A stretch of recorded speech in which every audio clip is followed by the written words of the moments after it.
My project's about whether being a vegetarian is healthy for you, so if there's more health benefits than health risks and what the health benefits and risks are. Well, I'm a really strict vegetarian myself, and I wanted to know more on a personal level of like what I was eating and how it affected my body, but also I was just like really interested in how it would affect like the healthcare system and yeah.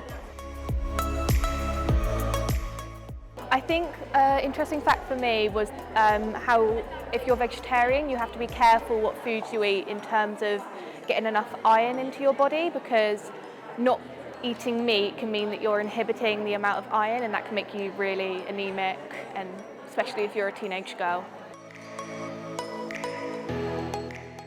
I think making the whole presentation was the most fun because I had all my information and just like displaying it